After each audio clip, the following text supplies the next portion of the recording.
The state funeral for Queen Elizabeth II was the first to be held in the United Kingdom since the death of Sir Winston Churchill in 1965. I was honoured to stand by the railings outside Buckingham Palace watching the magnificent procession as the late Queen's coffin came past on the state gun carriage pulled by 98 Royal Navy sailors, with a further 40 marching behind acting as brakes. There was a total hush in the crowd.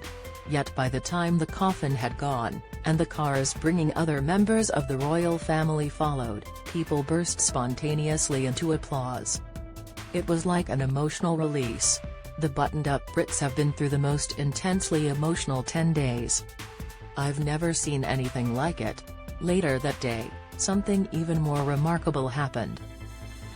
The Queen's body was taken in the state hearse to Windsor for the committal service at St George's Chapel. I watched this on a large television screen erected outside a pub in London. The street in which I stood was full of people.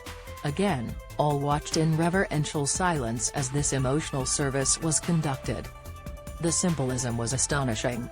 The reading given by Dean of Windsor David Connor was also read at the funerals of the Queen's grandparents, King George V in 1936 and Queen Mary in 1953, and her father King George VI in 1952. Before the final hymn, the state crown, the orb, and the scepter were removed from the Queen's coffin and placed on the altar. Then the coffin began to disappear from view. With that, the chapel sang the national anthem, whose new words everybody will have to get used to after the Queen's record-breaking 70-year reign. As God Save the King was sung, I witnessed another entirely unforced response as members of the public alongside me in the street outside the pub stood to attention and sang their hearts out as well. It is no exaggeration to say that many people shed tears at this point. Of course, never having been involved in any scandal, and never having put a foot wrong in the 70 years that she was on the throne, the Queen was a truly remarkable woman. So much so that she was without doubt the most famous person in the world. And as head of the Commonwealth, which comprises 56 nations across all inhabited continents and has a combined population of 2.5 billion people, I think she was also the most loved person in the world. It is estimated that up to 4 billion people, half the entire global population, at some point watched the funeral proceedings. Windsor, England, September 19.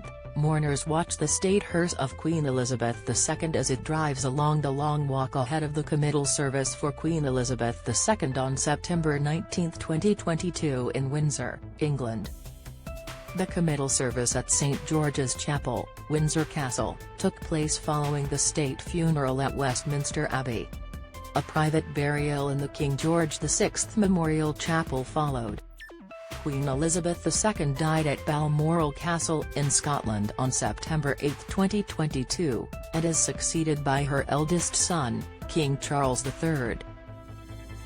Richard Heathcote/Getty Images. Amid the sadness of recent days, and despite wishing King Charles III well, I have worried, asking myself, are the values that the Queen represented going to die with her? Those principles are decency, honesty, tolerance, Christianity, yes, I've dared to say it, and duty. The Queen not only epitomized each of these, she held them dear, particularly her faith. These values are crucial to understanding how she did what she did for so long. Any who have allowed themselves to be swept along by the temporary tides of fashion might be under the impression that these values are hopelessly out of date.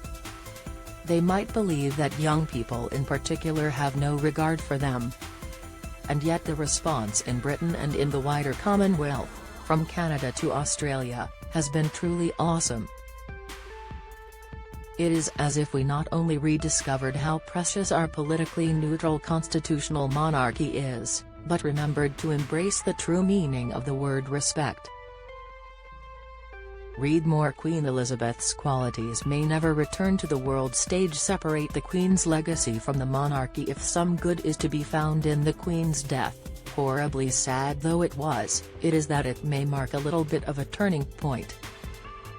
People in Britain, regardless of their political views, genuinely were united. As Connor said, in the midst of our rapidly changing and frequently troubled world, the Queen's calm and dignified presence has given us confidence to face the future, as she did, with courage and with hope. Those words should offer everybody some hope for the future. I know many people in America, despite a toxic flow of anti-British barbs, watched the proceedings in awe as well. All this goes to show that good leadership, backed by strong principles, can appeal to the silent majority that still exists in all the English-speaking countries of the world. Let us hope that the Queen's death, and the remarkable scenes inspired by her funeral and procession, encourage more people to stick up for the values she upheld during her long life of public service. The world will be a better place for it, just as it was a better place with her in it. Nigel Farage is senior editor-at-large of Newsweek's The Debate platform. The views expressed in this article are the writer's own.